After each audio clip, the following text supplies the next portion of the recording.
grandparents. I miss my uncles. I miss my aunts. The investigators learned that Topalian had traveled the country repeating the story about his ancestors, raising millions of dollars to promote awareness of Armenia and its people's plight. He also took his case to Washington, lobbying Congress and top officials throughout the government. He was very successful, not only in gaining their sympathy and understanding, he had a hand in helping make Armenia one of the largest per capita recipients of U.S. foreign aid. We knew we were dealing with somebody that just wasn't your average guy off the streets. The man who Pete Elliott first thought was just a convenience store owner named Moose was turning out to be a man with friends in some very high places. Federal agent Pete Elliott has spent months searching for the person who left 100 pounds of volatile explosives in a small-town storage locker. He's traced the lethal stash to a man who once owned a local convenience store.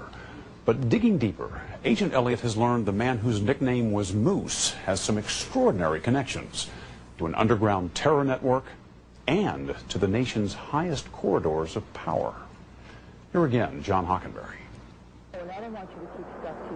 As Pete Elliott listened to that breakfast meeting between Murad Topalian and his former wife Lucy, it became clear that Topalian was a man with powerful connections. According to ATF transcripts of the conversation, Murad told Lucy he was supposed to be somewhere far more important than the Bob Evans restaurant in Cleveland. He said he was supposed to be in the White House that day. We started to find out who Murad Topalian was that day.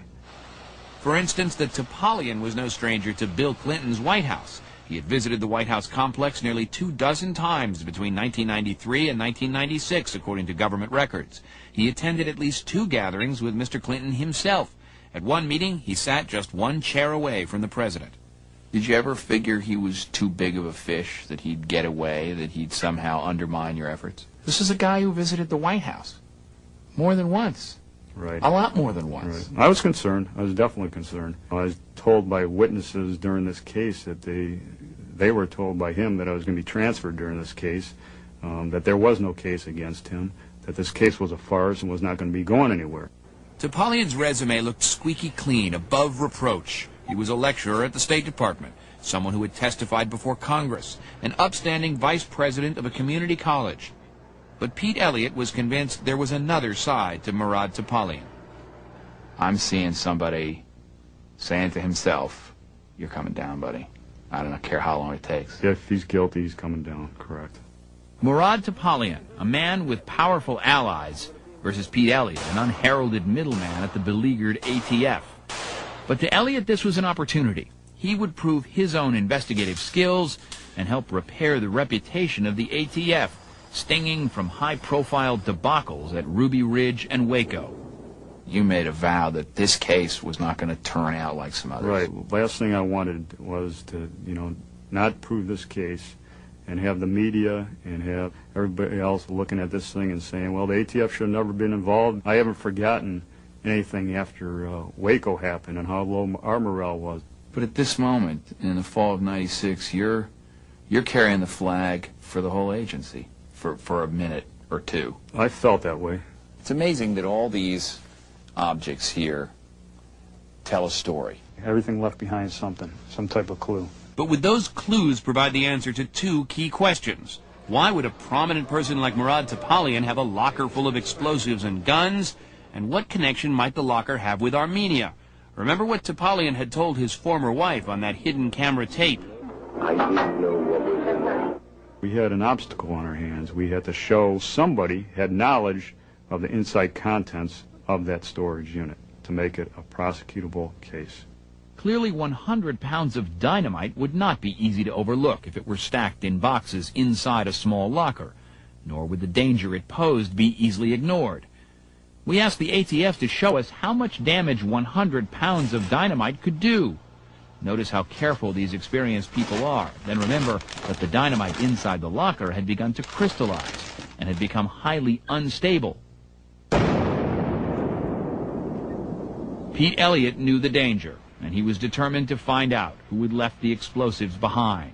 Although the original dynamite inside the locker had been destroyed, Elliott had kept the boxes, which still had on them something called the shift date code. The code acts as a kind of fingerprint, allowing the explosives to be tracked to the manufacturer. ATF records showed this particular dynamite had been stolen in 1976 from a construction site in Michigan. Nearly 2 decades had passed and the case was never solved. Poring through the case file, Elliot found one of the prime suspects. But would he talk? It's all how you ask questions and present questions. I ask everybody off the bat, do you believe in God? Do you believe that there's a purpose for everything? And boom, he did the right thing. And a secret locked away for years becomes another piece in Pete Elliott's emerging puzzle. The man said he'd been hired in 1976 by Murad Topalian to acquire the explosives and have them delivered to Cleveland. So suddenly you had witnesses against Topalian. Right. You had connections from the explosives to Topalian. What about the weapons? We were able to develop a number of witnesses that could show Mr. Topalian possessed, and in some cases requested certain firearms, and we were able to link those directly to Murad Topalian and place them right in his hands. But what, if anything, did Topalian do with the weapons? As Elliot crisscrossed the country, one witness led to another. He began to hear unbelievable stories about a large group of people who had formed a network in the 1970s, a network of terrorists which operated throughout Europe and North America.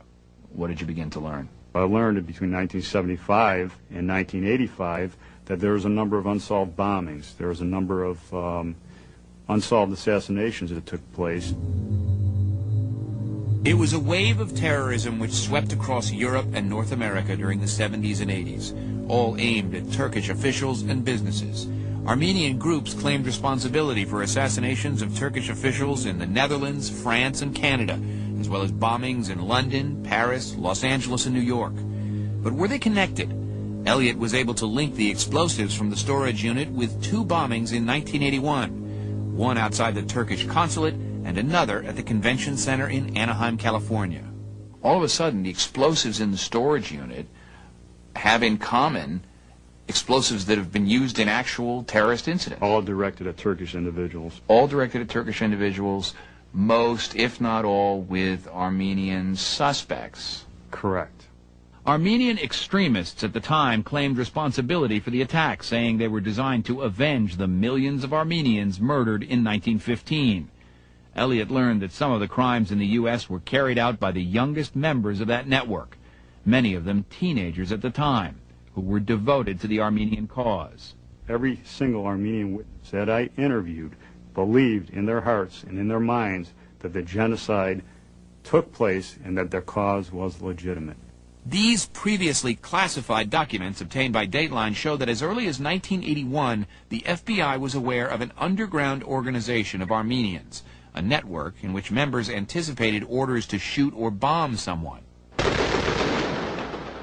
In a chilling echo of al-Qaeda's tactics, according to Elliot, the witnesses said that many of them were sent to training camps as far away as Beirut, Lebanon.